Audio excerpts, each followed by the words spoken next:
welcome to this live presentation of Pandexit.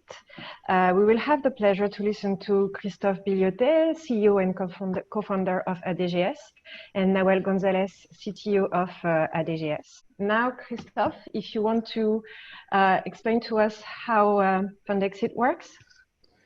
Imagine a virtual country with cities, regions, homes, workplaces, also a transportation system and people, all replicating the real life from the real world.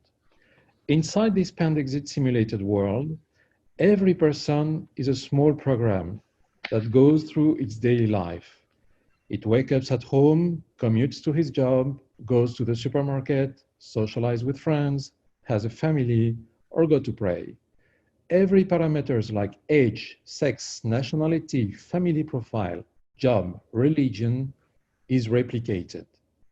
Places also are replicated, like factories, offices, home, the airport, and the metro and buses and cars, everything. Pandexit simulates metro stations, station platforms, trains, and density inside the public transportation system at any time. In this virtual world, the government establishes policies.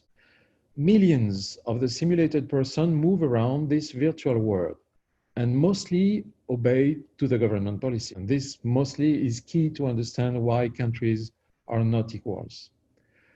Scientists also regularly discover new COVID-19 properties like airborne transmission, effect on people depending on their age, virus mutation, or if the humidity and temperature affects the virus.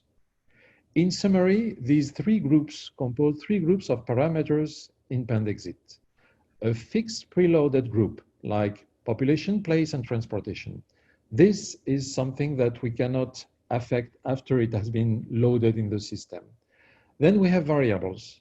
So the first group of variables are related to the virus properties. As we learn more about the virus, we can play with these variables about the transmission effect, the airborne transmission, if the masks are efficient or not efficient. Finally, there is a set of policies from the government, and we can play with that too. It means that forcing people to check temperature to have the application, etc. So these three groups compose the three groups of parameters in Pandexit. By simulating this complex world, we can observe the effect of each one of the policy and visualize what happens on Qatar map without taking any risk. The outcomes can be discovered and explained before they occur. So Pandexit allows the government, by immediately visualizing and understanding the outcomes of its public health policies, to take the right decision, optimize the reopening of the economy, and most importantly, save lives.